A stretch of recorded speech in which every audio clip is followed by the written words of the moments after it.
Hello, and welcome to Season 2, Episode 4 of the Everyday Disciple Podcast with me, your host, Seth, and my guest today, Kyler. Kyler, how's it going, man? It's going pretty good. How's it going with you?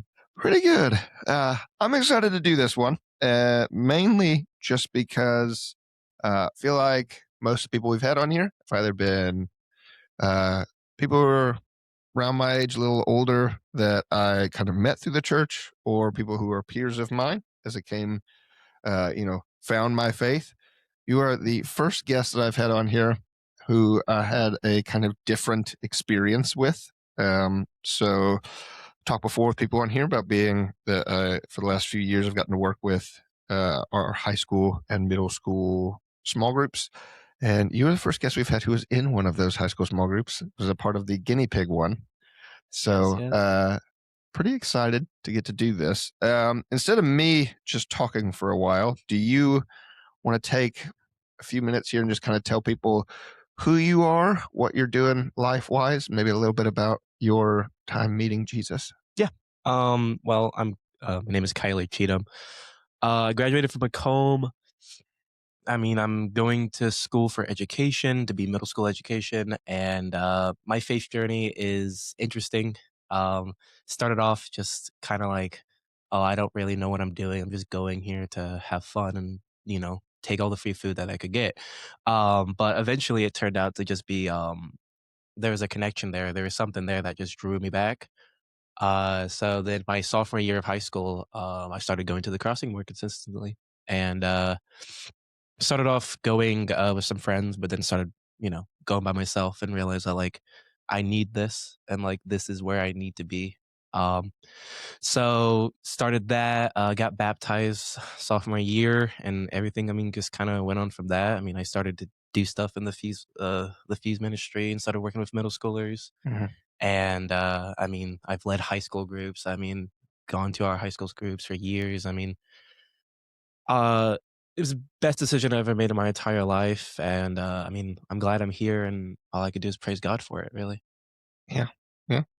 It's a very quick summary. We'll probably dive into some more details on some stuff. Yeah, we can. Just a quick pretty summary. soon here. But yeah, all right, man. Well, like I said, I'm really glad you're here, and let's go ahead and get into it. So we'll give us a second here to pay some bills, and then we'll get into it. All right, fellas, before we jump back into this episode, I need to take a moment to honor the companies and ministries that make the Foundational Fathers podcast possible.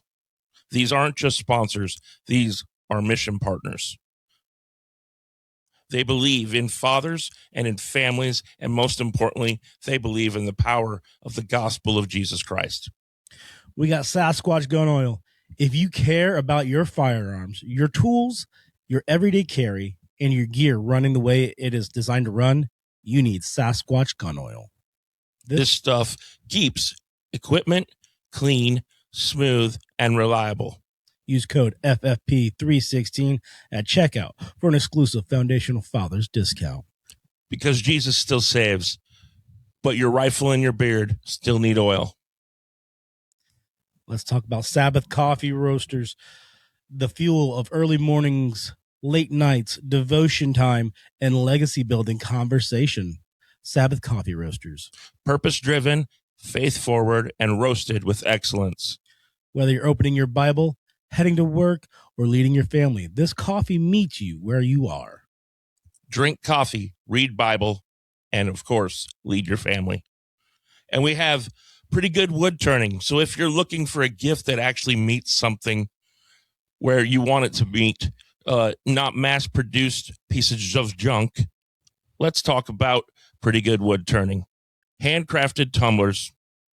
Custom wood gifts. Pieces built with purpose. Prayer and precision. This is legacy-level craftsmanship, perfect for dads, pastors, mentors, and leaders. Hi, Joe Girl Golf Apparel. Now let's talk about looking good while standing for truth. Yeah, Hydra Girl Golf Apparel is respectively rebellious, dangerously drippy, faith without apology. Whether you're on the course, on the street, or showing up boldly in everyday life, Hydro Girl helps you grip it, rip it, and look good doing it. And of course, we have our newest sponsor, Legendary Real Estate Media. Real estate media made easy. So easy. It's legendary. Absolutely. And of course, we couldn't do this without the folks over at the Intentionally Uncommon Initiative, where the heartbeat behind what we do is found for foundational fathers. Because average fathers don't build strong legacies. Intentional, uncommon fathers do. This initiative exists to push men out of passivity and into purpose. Through discipleship, leadership, and spiritual direction, You weren't called to be average. you're called to be uncommon. And you can find this particular program on Faith Points TV, amongst other platforms. But this Faith Points TV platform is our broadcast home, our partner in the mission. And of course, it just helps to extend our mission field. Faith Points TV is where Podcast meets preaching, testimony meets truth. families meet faith-centered content. So if you're watching or listening right now through Faith Points TV, welcome to the mission. We don't just air here. We build here. Well- So, fellas, again, every one of these partners fuels the mission so we can continue reaching fathers, families, and the future generations with the gospel of Jesus Christ. Support those who support the mission. Back the brands that back the kingdom impact. And speaking of backing, now let's jump back in to the episode. And we're back. That's a weird way to do that. That That's is the really first weird. time. I like doing that. That actually felt kind of cool. All right. So you gave us a 1 minute Mhm. version of your testimony. I want to dive into the kind of the contrast that I feel like a lot of people feel in their first couple of years. So the big thing, like I was saying to you whenever I was talking about why I wanted to have you on here, is I feel like a large number of the people that we've had on the podcast so far have been Christians for 10 years plus, some 20 years plus, some more even than that. We're going to shoot with my father is going to be a guest on here soon. He's been a Christian for half a century. And so that's, your perspective is very different from that. For you, it's been what, 3 years since you got baptized? 3 years. I mean, yeah. Mhm. May 23. Yeah, Mhm. May 14th, 23. If you had to pick a word to summarize what the first 3 years of meeting Jesus have been like, what word do you think you'd use? Messy. I mean, if we're gonna get straight to the point, messy. That's I can't perfect. think That's of what any. people need to hear. I can't think of any better way to describe it. I mean, I growing up never really had the faith centered family, so I never had that model to follow in that. So finding my faith, I mean, I kind of just had to compare. I mean, what you're supposed to do, try to look a little bit more like Jesus every day. But I had no other middle ground to compare myself to be I should be like this, so then I can be more like Jesus. So it was just a mess. I didn't have, I mean, I had people to look up to, but I just I kind of I don't know. It was something I didn't fully lean in. It wasn't as easy as I thought it was going to be. I guess would be the easiest way to sum it up. And it snuck up on me quick of oh, this is a mission that you have to be ready to fight. And at the start, I would say I was not ready at all for it. It was, I needed it, but I was not ready for what was on its way. I feel like the phrase that I end up saying a lot of times with people is it's the following Jesus and the salvation and the path of salvation is not complicated. It's unbelievably simple. It's also the most difficult thing you're ever going to do in your life. It's incredibly hard. It's not complicated, right? It's oh, well, turn from your sins, follow Jesus. Yeah. Pick up your cross and follow me. That's it. That's the whole instruction. That sounds easy, but you're confusing easiness with complexity. It's very simple and unbelievably hard. Yeah, that's something that I think is kind of a valuable thing to be able to talk about. You specifically talk the thing of like not having that middle ground. When you say that, kind of where, what do you mean whenever you're like, are you talking about like from an example standpoint or from a?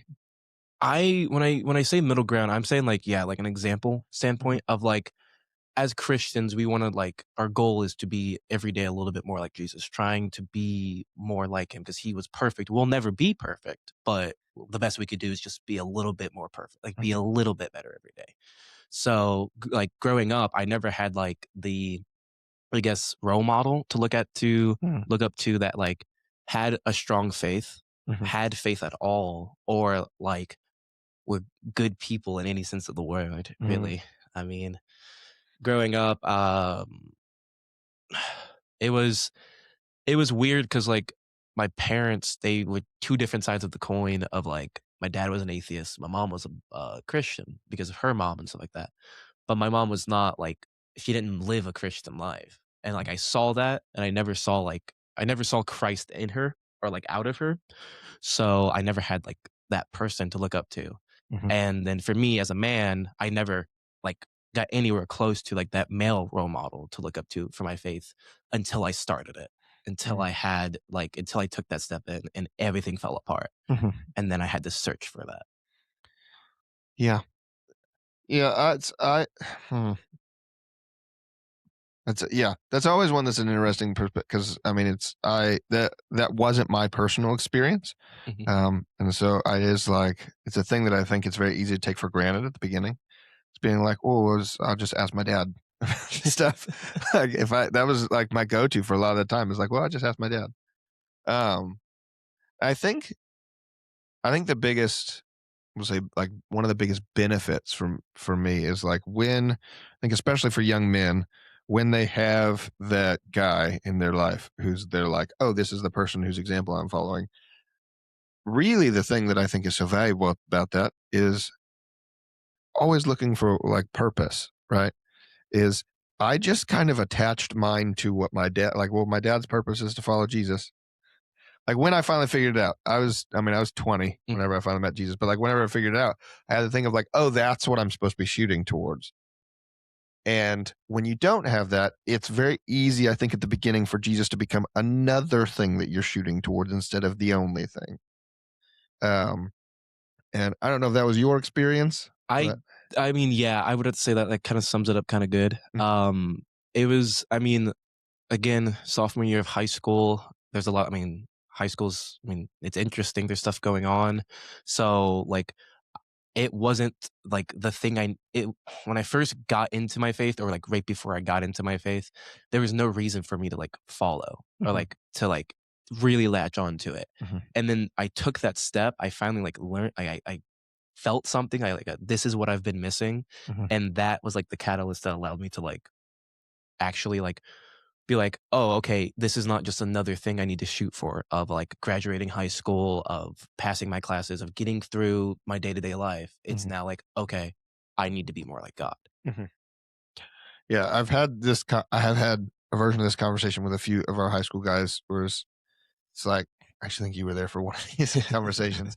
I won't say his name, but for basically having the conversation of saying, I don't want, like, it sometimes can feel like Jesus is just another thing that you need to be good at.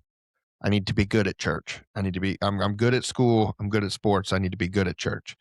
And that is completely misses the point. And it seems, the thing is like, it doesn't look bad on the surface, right? Is like, oh no, I'm doing good in church too. I don't know what that means. Yeah, what is doing the biggest growth periods of my life in church did not look like I was doing good at church. Did not look good at all. That's I think the biggest like red flag of, hey, I need to be talking to somebody is whenever they're like, yeah, things with me and kind of going great. I'm not stressed about anything. I don't feel any anxiety. He's not working, because really what you're saying is he's not working on me at all. Because I don't hear God anywhere in my life, which means I must be doing great. Nope. Nope. It's not what that means at all. And I think really that comes down to a matter of like, what are you actually pursuing, right? Mhm. And I mean, for you, and it's up to you how much you want to go into it, but like, what do you feel like? Since you can probably relate to the high school and college age people who might listen to this more than I can. Um, what do you feel like are the things that you find want to pull that attention, whether it was before you met Jesus or now? Because like I know that it still happens now. Of like, what are the things that want to pull on your attention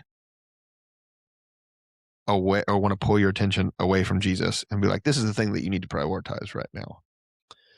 Well, yeah, I'm an open book, so like I'll be Okay. honest. I mean, I've took me a while to get to that point of being an Mhm. open book, but I mean, again, I've got more comfortable in my faith and like the part of it of like you have to confess, like you have to be open about it, like you Mhm. have to be open of where you are in life, because if you're not, then you not being open can hurt more people Mhm. than you think. So, anyways, yeah. So during like the beginning of my faith or before my faith, it was just like mainly women. And Mhm. like to say that as like a freshman in high school is crazy, but like I never had that role model to be like, hey, don't be all over women the moment you have the ability to. Mhm.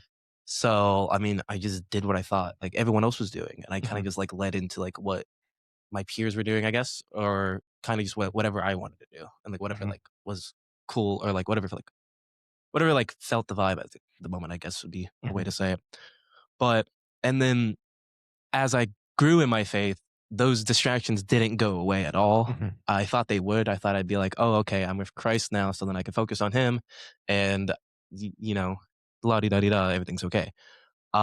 No, what biggest things that pulled me away from my faith while I was growing in it was women and Mhm. focusing on others and my own like the underlying issues that I thought were fixed just because I got in a relationship with Christ. Mhm. So like, yeah, like for high school, college specifically, women has been a big issue for me personally.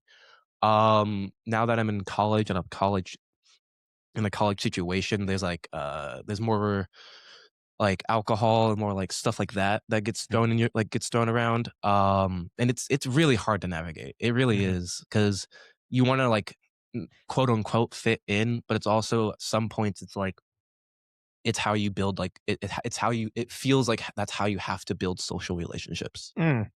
sometimes. Mhm. So then you get into the position of like some of my friends are like, "Oh, I can only go drink with them." And then like you realize that that's not my friend. So then that takes away from like, "Oh, I'm going to hang out with a friend that all he wants to do is drink when I could be hanging out with friends that actually want to focus on something that is more positive in life." That's not just me going to black out with my friend every 2 nights. Mhm. So those are the few big ones.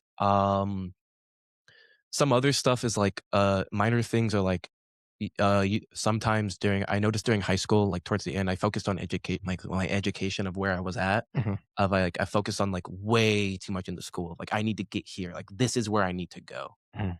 And if I don't end up here, like what am I doing? Mhm. So Yeah, I think something that I think is interesting is going through the like just kind of thinking through the stuff that you're saying. Um, I feel like the biggest challenge you run into with a lot of that stuff is most of those things are based in a like base desire. That's not a bad thing, right? It's perfectly natural for you to be like, I'd like to get for like the core feeling of like, at some point I want to get married and have a family requires you to have like a relationship with a woman at some point. Like there's not there's no like that. Yeah, there's no in between that. Like that is the thing. But if when that becomes the sole focus, then the enemy can take that and twist it into something else. And it's not a bad thing to like I want to just be able to hang out with my friends Mhm. and have a good time. But when it becomes like this substance is required for it, that's where it becomes a problem.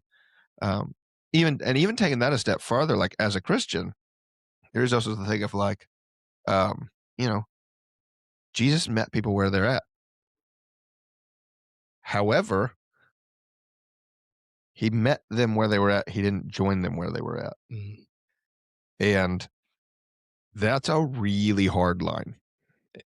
And I think one of the things I'd like to ask you as somebody who's in school right now is, how do you navigate the line between I have the opportunity to be a influence towards Jesus and point people towards Jesus who are choosing something else right now, and I need to guard myself from getting caught up in this?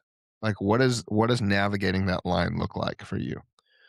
For me personally, it's really focusing on of like where I'm at and like the situation, in the sense that like if I'm in a situation where I can, or let me rephrase this. I feel like that line is a very thin line that you're talking Mhm. about. It's a very, very thin line of trying to navigate on. It's a tightrope that you have to walk very closely on, because if you go too far in either direction, you lose stuff. You lose out on so Mhm. much either way. Mhm. On one side, you lose on Christ, which is the biggest loss you could lose on, and then on the other side, you lose out on the companion. You lose out on like the situation to bring people to Christ too, if you don't focus in on that. Mhm. So like in college, it's hard to do, especially in like U of I, where it's more liberal college and everyone's a little bit more liberal, I guess, in the sense that I'm not sharing the same beliefs with everyone Mhm. that I would be like here or other colleges and other places like Mhm. that in other situations. So it's hard to like respect others while also like not pushing, but like saying the truth Mhm. in that sense. And like actively doing that, I mean, it's hard to like say like practical things to do about that, but like a big thing that like recently like few Bible studies open up, and like getting people to come to those, and like trying to like bring, because since I'm in a fraternity, Mhm. it's one of those places of like it's an iffy road of like where people are going down good paths in life or bad paths in life. Mhm. So we recently like started a Bible study in the fraternity, Mhm. and I've been bringing everyone I can to that in the Mhm. frat, because I know that some of them they have faith and you can see it, and like they're the ones that you don't see at like going out as much or doing as much, because you can see like where they're at in life. Mhm. But then when I see others that are like, you know, going down the other path and like falling, and like maybe not maybe not like falling, but in the sense of like they're just it's I don't s- I want to be a good friend, and I want to be a good Christ follower and help them. So I mean, again, it's a really hard question to like answer, Yeah, no, that's why I asked. in the sense that like it's you got to tiptoe on it, and like you have to be strong when you can be strong, and you have to push your faith when you can push your faith. But you also have to be able to see that you can only do so much, and that when Mhm. Christ needs to step in. And that's the big factor up there, is that I could see people where I could see Christ in them. It's just like they're just doing other things, and like they're not focused on it. And like I could see that, and like sometimes I've noticed that in myself while I'm up there, like I'm Mhm. focusing on other things. I'm not focusing on him right now, Mhm. of where I need to like like realign my focus. Mhm. So and then there's some guys that like it's hard to see like Christ, and it sucks to see that, but like I know he's there. It's just you gotta like invite those guys in. You have to bring Mhm. them in. And that's like the another like coin flip of it, of like there's some people that have him and there's some people that don't. And fighting to be able to bring both back and like bring them both in is another like stepping stone that's hard to Mhm. like go by doing. Yeah, I think the battle that you're fighting, that what that line really comes down to, if I was going to try to sum it up, I feel like it is my responsibility to love these people around me who I know are lost to the best of my ability until it reaches a point where where I would be required to compromise on any of the things that I know, like the standards that I know God has set for me. And that's where I think that like after that is where it becomes an act of faith of trusting God to create those tensions, right? Mhm. Because you'll have that moment where a guy's like, you don't want to do this. It's like, I'm not here to stop you doing anything, but I can't do it. Yeah. And how people will react to you making that decision is based around how they view you, and how they view you is based around the fact of, is this person being loving towards me or not? Yeah. And so that's because I think it's really easy to fall into the thing of almost become preachy towards people. And that's not, I've almost never seen that work. If you just like start telling, if your go-to position is, I'm going to tell this person what they're doing wrong in their life when they have not asked, that's, first of all, wild amount of confidence to make that decision in the first place.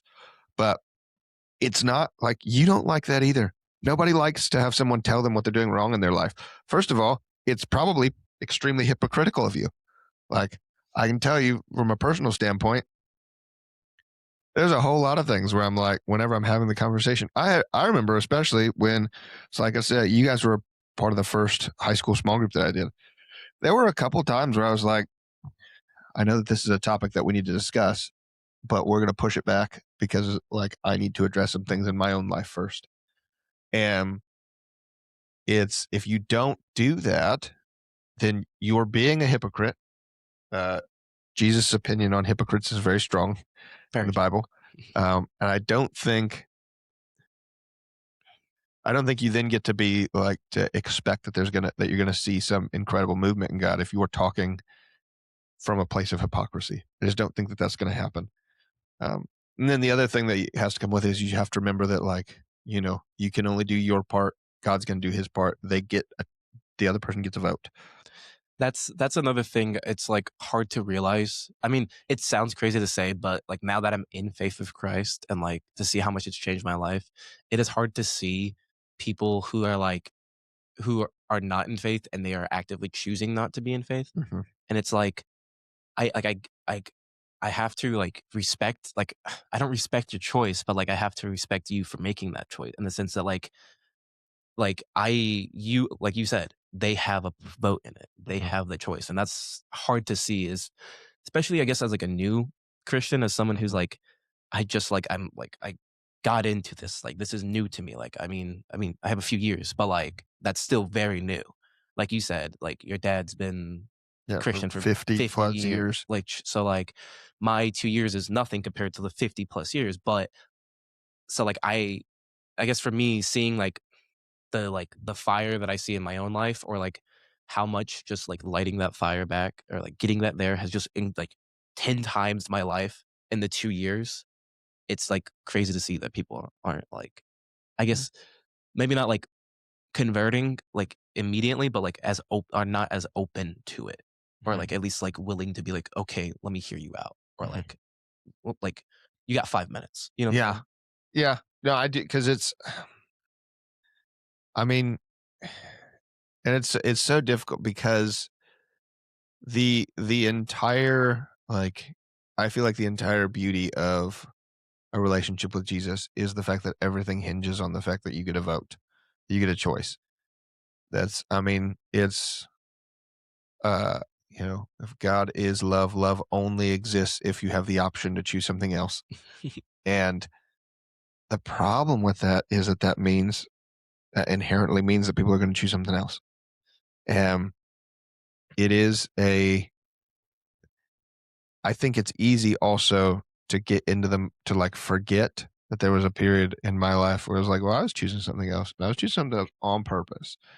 I knew what I was doing. The other thing that I think is easy to miss is like, I still do that sometimes.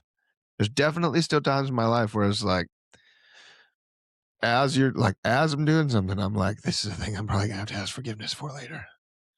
And not acknowledge the fact of like, you have the choice to stop what you're doing right now. When you have that moment, you have the option to choose. So you are choosing not to. Mm-hmm. Just because you feel conviction in the moment, feeling conviction in the moment is not the same thing as being repentant and refusing to continue. It's also like how they say like asking for forgiveness is better than asking for permission. Yeah, that is one of the most ridiculously that doesn't apply with Jesus. I know that doesn't like, apply with God. We use that. People feel like I feel like some people can like get in the concept of that. Like I can, right now I'm going to choose him, but then tomorrow it's like I'm going to choose this, and it's like, Okay. Well, I mean, you're somebody who's, you've interned for the church before. That has been a mantra that's been used in trying to get things done. Sometimes around in not just with our church, with a bunch of churches and like Christian organizations I've worked with, and it's been like, listen, if the resources are available right there, and you're really, really confident that this is a thing that's going to work, just do it, and then we'll find out later if you were allowed to. Like that. That has been because if in it, and then I think the idea is in that moment, I'm not disobeying anybody. Mm-hmm. The moment I ask and someone says no, now I have to choose. Am I gonna like now we have a problem, and there's been a lot of I don't think I can tell. I'm not going to tell most of the instances that were involved in that because it involves the names of people who have not volunteered to be said on this podcast. But yeah, I get what you're saying. I know what you mean. It's very easy to get into that mindset, or almost, and I feel like especially in the college setting, I feel a lot more people who are not opposed to what they think of as the concept of Christianity, but it tends to be attached to an almost like geopolitical governing policy of like, this is how I think the country. I like living in the term they like to use. I like living in a Judeo-Christian society. And there's so many answers that you can give to that. I mean, starting with the fact of like, we could break down that there's a lot of issue with the word Judeo-Christian because they're not everything aligns flawlessly. But if we go into that, I'm probably going to upset some people no matter which side of the aisle I fall on things. So I'm not going to go into that. But the believing, this is going to be hard. Belief and faith aren't the same thing. Because faith is belief put into action. And if you just think, yeah, I believe in God and I'm going to be a good person, that's going to get me to heaven, that's still you saying that you're going to get yourself to heaven. So you're like, I figured out what the qualifications are and I'm going to match them. Which is like, that's not how you get in heaven. It doesn't work. No. You can't do it. And there's one thing you take away from this podcast today and every other day. You are not enough. You can't do it. You're not enough. The good news to spread is you weren't designed to be. He can do it. He never meant for you to do it by yourself. But you have to actually have that moment of surrender. And I think that word surrender is the problem for a lot of younger people, older people. I don't care. Like, children are kind of the only ones I've seen who are really comfortable with the idea of I need to surrender to Jesus, which is really crazy. Yeah, but they kind of. But it makes sense. But it's also like it's crazy to see, like crazy. Yeah, and I think it's born out of the fact that I think kids, especially in that like 8 to 12-ish range, you get confronted all the time with the fact that you don't know how to do stuff, right? And so you're like, oh, okay, it makes sense that this is too big of a thing for me. And if you have good parents, your natural response as hey, there's a thing in front of me that I can't do, is to ask your parent to do it. Mm-hmm. So the idea that you would ask your heavenly Father to do it for you, like that, I think that's easy for kids to understand. Yeah. Man, when I was in college, the idea that I was like, oh, you can't get good enough for it. It's like, oh, well, I guess God's never met me before. Like, and I hear the arrogance in that statement. That's the point. It comes from a place of extreme pride. Oh yeah, I would say, I was about to just bring that up. Definitely. I mean, I still have a pride issue. I mean, it's still there, but definitely early on in my faith, it was really bad. I remember having a lot of long conversations with you specifically about it too. Mm-hmm. And yeah, it's like seeing how pride, like looking back on that time of like where I was in my faith and like where I was in life, I could see like the actual like evidence of pride being the issue. Mm-hmm. And like just how like it was just because like I thought I could do it. Mm-hmm. In the sense of like, okay, like you said, God had never met me before. Like, let's run it up. So it's so easy to laugh at that now, but like, it's so easy to laugh that out and also pretend like that still doesn't creep up from time to time. Yeah. But it is, I mean, pride's the original sin for a reason. Mhm. Man, there's so many things and that's honestly that idea that we were talking about earlier of like church is a thing I'm going to be good at. Mhm. That's what that's rooted in.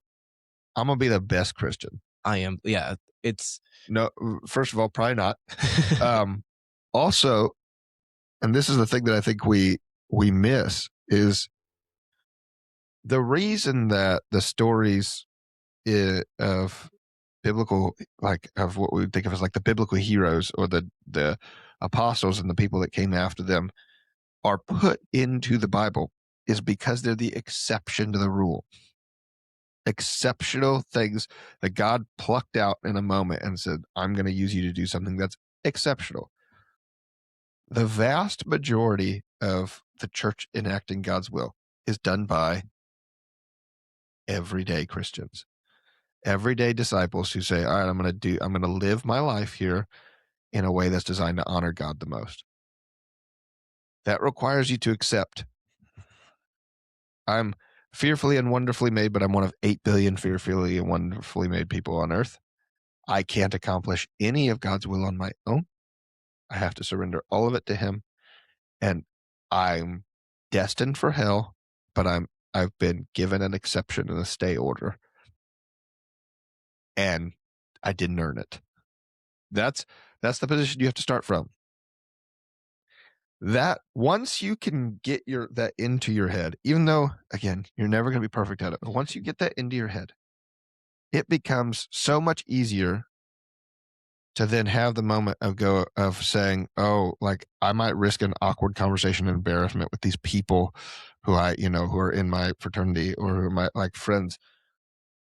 Okay, if God's thing is he wants me to be embarrassed right now, then okay, if he can use that, use it, or I'm going to be asked to take care of these middle school students because you can attest to it. Not every single day is super fun. No. I'll tell you right now, not every day I've tried to corral 7 or 8 13-year-old boys is fun. Anybody who's ever probably had a 13-year-old or 12-year-old or, in that range can, I'm sure, agree with that. And going, hey, I know that, or, like we were dealing with this back in May of last year of being like, I know that school is out in 2 weeks. I need you to focus right now. I know, like you're going places over the summer, like you're Uh-huh. really excited, but like Christ, like you have to bring it back here. It's, or one of the biggest things that our church does every year is our camp season. When they've been listening, when it's 92 degrees outside, and they have been listening to a sermon that's very intense, and now it's like, okay, we're going to go into small group. Small group has an undefined amount of time that it's going to last. When it's done, you can go swim. But we have to focus first. And then they start giving you the most carbon copy answer they possibly can because they're like, what do I have to say to get to go swim right now? And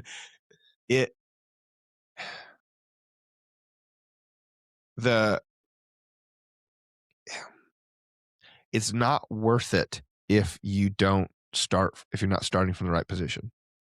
If it's about you at all, it's not worth it anymore. And man, you miss out on so much stuff when that happens. How many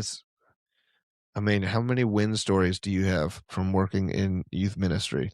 Like, I mean, I've only been working there for 2 years, and I have a healthy amount of just like kids that I've seen be in like terrible spots, like mentally and like spiritually, and they just like see them fully commit and like lean in. It's incredible. It's crazy again. mm-hmm. Yeah, I remember, and I don't ever use any names of anybody who's under 18 on here, but like there's one specifically that comes to mind, who I know you had to deal with a lot too, who I actually got to baptize. And I remember at one point having to deal with him, like literally jumping back and forth over couches in the middle of a small group. and going, and then over a period of like 2.5 years going from that to getting baptized to them being like, I remember we come in and one time coming in and just being floored with it, where he was like, hey, so I was working on my dad's farm and I got paid before we go to small group. Can I go give my tithe? I was like, and I remember, because I remember the first thing that through my mind is, did I remember to pay my tithe this week? It was like, this 13-year-old is, teaching me something in this moment, just because of how like enthusiastic and excited his prayer was in that moment. And man, you miss that if it becomes about you. It's so easy to miss it. And that's one of the enemy's favorite things, is to just make you start worrying about yourself. Yeah, that was definitely that was how my experience was, like during like the first camp and like my first like year of like trying to lead groups, of like I was still in the mindset of like, I want to be a good leader, and like that, like I need to do this so that I can, do this so I could be better. Mm-hmm. And then I kind of lost like the idea of like, oh, it's not about me. It's about the kids. It's about who I'm teaching. It's about who I'm talking to. And then once I start to see that more, it just got easier to talk to them too, because it's like, I'm no longer trying to like, worry about, oh, we need to be the first group done, or, we need to like whatever, try to figure like that out. It's like, what do you guys want to talk about? Like, here's what we're talking about. Let's get into it. And it's a connection that you build up.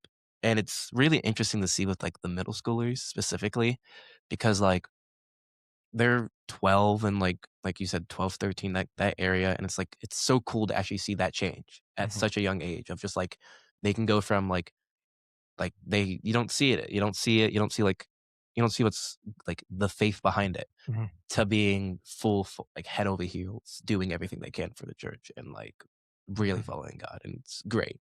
Yeah, that ends up being the point, I think, for most of them, where if their family's been bringing them to church, 12 to 13 is, in my experience, around the time where it starts to become your faith. It's like, I might still have to be here because my parents are making me, but whether or not I care about this is going to be my decision. Otherwise, I'm just going through the motions. And yeah, yeah, it is. There's a lot of fun to working with it. It's stressful, but it's only fun if you come to it from that place of humility at the beginning. And the benefit, I think, from it too is like, you do learn so much about the way that I think God sees you. I can't tell how many times, and this is not just a middle school thing, this is 100% a high school thing too. Oh, yeah. How many times I've gone, I know we had this conversation already. And I'll tell you what's really interesting about it, because this was an experience I had with you guys too, is from the start to like the first few months to like the last couple months of whether it was a sin issue or just like a thing that you was like, hey, this is a thing that I want to change in my life. The growth isn't, when they're young, it's really, really dramatic sometimes. But the growth that I saw that I think was the most encouraging is going from the point of going of me of sorting out, hey, this is a problem, to then going being able to check in, hey, is this still an issue, to then reaching a point towards the end where I didn't have to ask. And when I mean I don't have to ask, I mean, I remember, and it was not just with you, there's a couple of others too, where it's like, I remember reaching the point where I would get a text message that would be like, hey, well, like on Tuesday, I need to talk to you about this because this is starting to become a problem again. And that seems like a really subtle thing. It's not. That is I was like 26, 25 before I was comfortable with sending a text message to somebody else that needed to hey, this is a thing that I've been needing to be held accountable for. And I know we've been talking about it. Which is just a really cool thing to see, and to see that God, like that, some of that's repeatable, that God will do that in people's lives. Cause that requires a desire for growth that supersedes the desire to be comfortable. You know what I mean? That was a big, yeah, I remember being able to text you and be like, hey, this is what's going on. Mhm. And like being able to actually do that and not just do it because like I felt like I had to, because like sometimes in like a small group situation, it can feel like you're kind of like forced into that situation, Mhm. or maybe not forced, but like maybe like this is like the only time I could do it because like Mhm. I'm in a safe space, small group situation. But once I got to like the level like where I was in my faith of like where I could just text like you or text Mhm. someone else and be like, hey, like this is an issue that Mhm. is still going on in my life that we talked about, a few months back. Like, Mhm. can I get some help? Mhm. And that was a big moment of like the weight that was on my chest, like kind of like went away in the sense that like like there was always like a kind of a weight of like I feel like I don't know, maybe I'm not doing something right, or like maybe like I shouldn't be telling you this because like, you know, why am I telling you my secrets? Why am I Mhm. telling you my issues? But then like you get to the moment of like where you're actually able to just give it to him. Mhm. And the moment you can give it to him is when you realize like, oh, I could talk to people about this. Mhm. And that was probably one of the best moments in the journey of my faith of just having the feeling of like, oh, I can just talk about my issues and be like, Mhm. okay, here's where I'm at. Can you help me? Mhm. The thing that I think is very valuable and powerful in your personal testimony is I think it's easy sometimes to get fixated whenever you're like deciding what your opinion, like how you're gonna, what decision you're gonna make about faith. It's easy to get into this thought of, well, Jesus is the solution to everything. So that means once I give myself to him, everything's gonna just be up from here. Um, I will tell you right now, that's not true. Um, it looks a lot more like an unstable stock portfolio. Um, the like lowest points I've ever had have come post faith. Because that's whenever God's had to like push through stuff. And I remember, and no, I'm not going to air your dirty laundry out on here, I promise. But I remember, and I'm sure that you remember also, it's been, I don't know, almost probably 20 months ago now.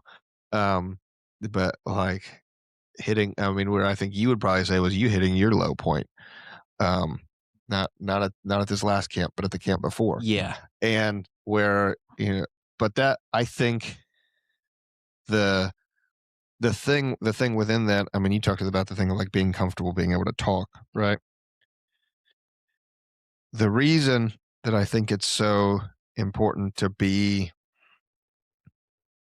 where, and this goes all the way back to the thing of like, oh, having that middle person, Mhm. is like we at camp and just had call it a moment where you were like, hey, I need to be honest about something that's a really big sin issue in my life that I haven't been being honest with you about. If the only person that you could talk to in that is somebody who's miles and miles and miles removed from where you're at, it'd be very easy for that moment to come with nothing but judgment. Mhm. And instead, I remember in the moment me feeling a large amount of conviction about two things. One, about the fact that throughout the course of our small group, I had not been as completely open Mhm. with you guys about a lot of like sin issues that had existed in my life, out of a place of, I want to say fear. It's more like a lack of confidence that God could use that. And the other one of just being like, of not pushing before on Mhm. stuff. And so because of that, and because it was relatively, I mean, I was only maybe 7-ish years away, removed from having been in similar situations myself. Um, it allowed me for the focus to be like, all right, most important thing we need to do right now is like Kyler needs to understand that we still love him. Like, like you're not an evil person. This is just like this, and this is kind of the important first step, and that has to be encouraged. And it's I bring that one up. I bring that one up specifically because I feel like it turned into a massive, like, a thing that the enemy was trying to make very evil got turned into a very big victory in your life.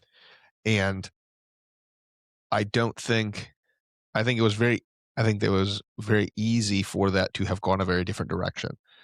Um, and the reason that I bring that up specifically is because I want to kind of use the last part of our time to talk about, as you're kind of in the middle of making the next transition into, over the next few years, you're going to kind of be able to become that person, that middle ground person. For for younger people, especially as somebody who wants to go into education. And I think right now you have a very unique perspective to be able to offer a little bit of advice going forwards in a couple things. One, for we'll start for like your immediate peers, right? So guys who are like either their last couple years of high school or going into college. What would you say are the things that you think are the biggest priorities for, like, the things that you need to focus on the most in this, like, graduating from high school scenario to be able to fixate your life? Whether it's like, what are the things that are most important for you for making sure that your faith is strong in these areas? Like, what are the things that you think you need? Trying to think of how I want to word this question. Sorry. Maybe Nick will cut this out. How? Nope, that's not it. What priorities? What do you think is the biggest priority for you, as far as what would you say needs to be the biggest priority as far as making sure that your faith stays strong, making sure you don't get distracted by the things of the world that are around you? What kind of advice would you have for guys who are either in that situation right now or getting ready to go into it? Yeah. Okay. So my the biggest advice I can give is like you need to understand that where you are in life, you have time. And if you are already like in faith with Christ and you've already are like going to church and you're going to your Bible studies, is that like you have accounted for this time for the past so long or however long that is. Once you make the transition, once you graduate high school and go to college, or like if you're going to a trade school, or if you're just going into like the workforce, your time schedule and like what you are doing and like how much time everything takes up in your life completely changes. It's flipped on its head. Some people might get lucky and get like the same schedule they had like in like a high school setting, and it's like they just work them on like that. But even when you have that same schedule, you're now an adult. You have adult things to worry about. You have to go get groceries. You have to go you cook dinner, and then you're trying to, keep your job, and you're trying to do better in your job. Your priorities change once you become an adult. So the best advice I could find now is concrete time for him. Like actual concrete time. That is like the difference between like where I was and where I am now is like I actually like set the time of like I try to at least 10 minutes, but I try to do like 20 minutes before I go to bed of just reading the Bible or like praying or just spending time with him in whatever capacity I could do in that moment. Cause sometimes you're out and about of like, you're not at home, you're staying the night in a hotel, or you're doing something, you're traveling or whatever, you do something. You have to just take that time. And without that time, if you're not spending just, even if it's like the 20, 30 minutes, you're going to realize how quick it feels, how quick it goes away, how quick you can step away. You can just step into the world of just without seeing how far you are from Christ. Because it's such a quick transition from graduation to being college aged or trade or whatever is a very you don't get time to think about it. It is 3 months. You get the summer after you graduate to the next fall. Usually that's when you have to figure stuff out. Usually that's when people kick you out of the house. You get the summer to figure it out. That's when school starts, like all that stuff. So that the biggest advice and the biggest thing I took out, like I got, and that helped me and I give to other people is to make the time. Mhm. Even if it's like whenever you could do is setting the time and sticking to it consistently, because the consistency will bring the want to do it more. Because if you're consistent with it, you're gonna be like, oh, I enjoy this, so you're gonna want to do it more anyways because it's fun. It's Mhm. great. Spending time with the Lord is great. It's a good time. So that's like the best advice I could give is Yeah, I would agree with that. Yeah, I like that. I'd say as far as some practical advice I would give also maybe outside of, um, I think that's probably the best one. But as far as some practical advice, the two other things I would care about is one, it's really easy to miss that one of the big benefits you get from school is a built-in time for you to care about your health and fitness. Mm. You have to be self-motivated to do that afterwards. It doesn't take as long as you think it does for that to go away. Yeah. Um, Sorry, but like I could definitely attest to this one as like high school. I mean, I was in the weight room. I was lifting as much as I could. I mean, I was able to got my like lifting up to really good numbers for my weight. And then college happened and I Mhm. just like I didn't make time for it and like you just lose out on that. So that's another very good point. Yeah. And then I think the other bit of practical advice I would give, I don't know if you'll agree with this or not, but I'm going to put it out there anyway. Listen, man, I've met a lot of you. Almost none of you are ready to be somebody's husband. And so getting the most honorable thing that you can do for whoever to like the best way that you can honor your future spouse and your future family is to take this time to focus on becoming the kind of man that you want as the husband for your future wife and as the father for your future children. I believe if you're pursuing God and God has that as a desire of your heart, He will tell you when it's time. So that trying to find whoever she is cannot take up all of your time because it will consume it. And that is one of the easiest ways that I can say that I think that that it's easy to miss what God has for you, and it's easy to let the enemy distract you.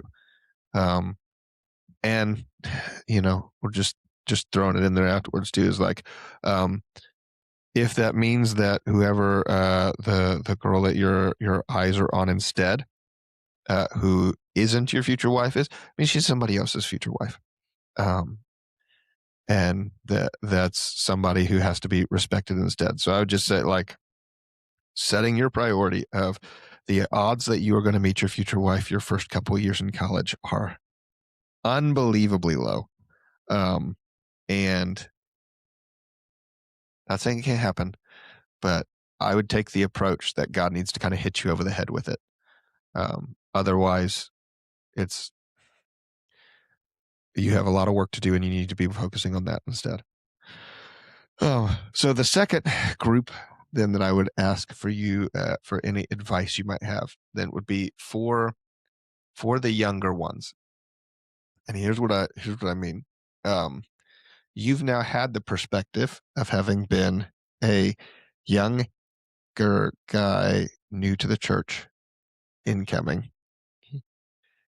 And you know what the perspective was like then versus what it's like on the other side as having led.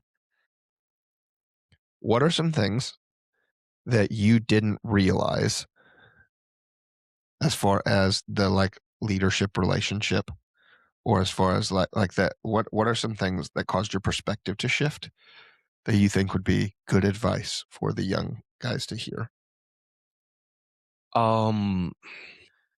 So one thing that I noticed when I like became a leader and I like took the role as actually like leading the conversation, how important it was for like younger guys to step up and join in on the conversation. Because like going into groups myself, I mean, I joined in whenever I could because I had something to say. Like I was there for a reason. But then transitioning into the leader, it's like, why are these kids here? Like, what is their reason of being here? So like best advice I can give to like anyone younger going into this, like either starting faith or like just continuing on in their faith since they were young or whatever, it's open up. Like it's hard to do, and that's like easier said than done. But in the sense of like, be willing to talk. It doesn't have to be like your deepest, darkest secrets. It's just something, because those little like bits of connection is what allows the weight that you have on your chest to go away, and it allows you to be able to talk about the deeper stuff. So that's like what I would say.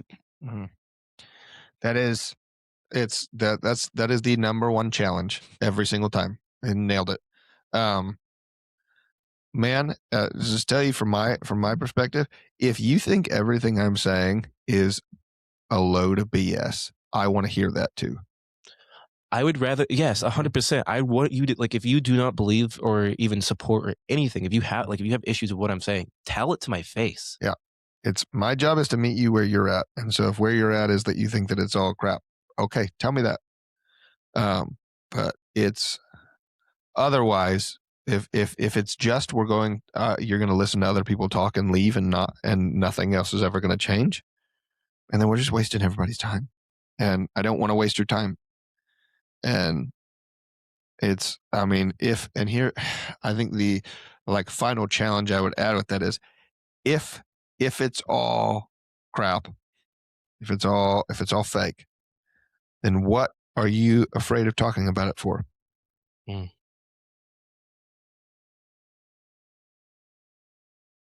It's not like the worst thing that can happen is that your mind gets changed. Be okay with that. I'm not going to hit anybody over the head with anything anymore. But yeah, I like that. That's really good.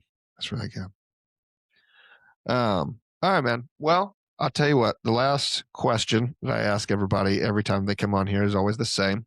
I kind of feel like I know what your answer is going to be, but I'm going to ask it anyway. What is right now in your life? What is your favorite Bible verse and why? So right now in life, it's actually just like tattooed on my arm permanently. It's Ephesians 2:10. There's something about it. We were there's a specific translation. I can't remember which one it is. But it specifically says we were created in God's handiwork. And it's the ESV. ESV, that's what it is. I like the handiwork. Also, like we were to do work set forth by Him. And like something about that, it just like we were created like He created us specifically to do works that He had for us.